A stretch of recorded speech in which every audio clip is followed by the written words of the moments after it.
Hi అండి, welcome to my channel. నేను మీ శ్రావణి. ఎలా ఉన్నారు అందరూ? నేనైతే చాలా చాలా బాగున్నాను. మీరు కూడా బాగుండాలని కోరుకుంటున్నాను. ఇవాళైతే నేను వంకాయతో ఇలాగా ఫ్రై ఎలా చేసుకోవాలో చూపించేస్తానండి. ఇదైతే అలానే స్నాక్గా అయినా తినేయచ్చు, లేదంటే చపాతీలకైనా తినచ్చు. ఎలా తిన్నా టేస్ట్ మాత్రం సూపర్గా ఉంటుంది. మీరైతే ఖచ్చితంగా ట్రై చేసి చూడండి, మీకే అర్థమవుతుంది. ఇవైతే పెద్ద వంకాయలండి, అంటే సైజు పెద్దగా ఉంటుంది. దీన్ని ఇలాగా స్లైసెస్ లాగా చేసేసుకోవడమే. ప్రాసెస్ అయితే ఎక్కువ లెంతీ కాదు, ఈజీగా అయిపోతుంది. నేను చూపిస్తున్నాను చూడండి. ఈ బ్రింజాల్ అనేది త్వరగా కూడా కుక్ అయిపోతుంది, బాగా సాఫ్ట్గా. లేట్ చేయకుండా ప్రాసెస్లోకి అయితే వెళ్ళిపోదాం. ఒక ప్లేట్ తీసుకొని అందులోకి కొద్దిగా పసుపు, అలానే ధనియాల పొడి, అంటే మీరు ఎన్ని తీసుకుంటారో దాన్ని బట్టి మీరు క్వాంటిటీ అనేది వేసుకోండి. తర్వాత వేయించిన జీలకర్ర పొడి, కారం తగినంత వేసుకోండి. ఇవి కొద్దిగా స్పైసీగా ఉంటేనే బాగుంటుంది. తర్వాత సాల్ట్, 1 స్పూను శనగపిండి వేసుకుంటున్నాను. వేసుకొని ఇవన్నీ బాగా మిక్స్ చేసేసుకోవాలి. ఇక్కడ కావాలంటే జింజర్ గార్లిక్ పేస్ట్ కూడా వేసుకోవచ్చు, నేనైతే వేయడం లేదు. ఈ మసాలా అంతా బాగా మిక్స్ చేసేసుకొని పక్కన పెట్టేసుకోవాలి. తర్వాత అయితే ఇప్పుడు వంకాయలు చూడండి, సైజు ఇలా ఉంటాయి. ఇవి బాగా వాష్ చేసేసుకొని స్లైసెస్ లాగా కట్ చేసేసుకోవడమే. ఇక్కడ నేను చూపిస్తున్నాను చూడండి. ఇలాగా కట్ చేసేసుకున్న తర్వాత పక్కన పెట్టేసుకొని మనం మసాలా ప్రిపేర్ చేసుకున్నాం కదా ఆల్రెడీ, అది తీసేసుకొని ఇలాగా 2 సైడ్స్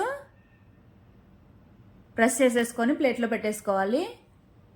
స్టార్టింగ్లో అయితే అలాగే పౌడర్ లాగా ఉంటుంది, కానీ పక్కన పెట్టాక అందులోంచి చెమ్మంతా అబ్జర్వ్ చేసుకొని బాగా మసాలా ఈ ముక్కలకు పడుతుంది. ఇలాగా మసాలా అంతా 2 సైడ్స్ బాగా వేసేసుకోవాలి.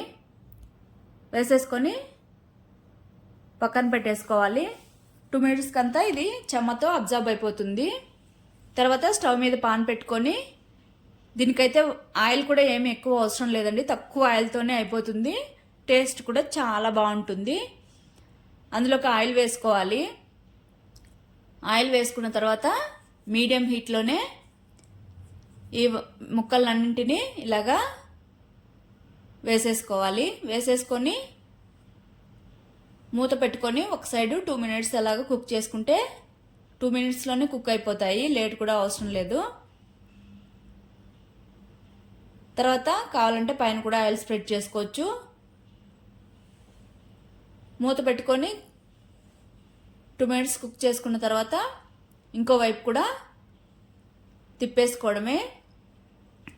చూడండి, ఇక్కడ బాగా 2 మినిట్స్కే కుక్ అయిపోయింది. బాగా పైన క్రిస్పీగా ఉంటుంది, లోపలైతే సాఫ్ట్గా ఉంటుందండి ఇది.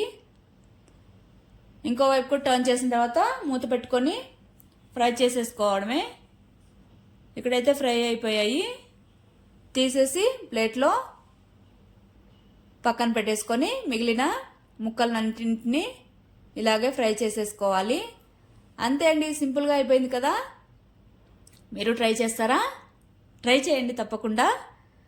ట్రై చేశాక మీకు ఎలా వచ్చిందో కామెంట్ చేయడం మాత్రం మర్చిపోకండి.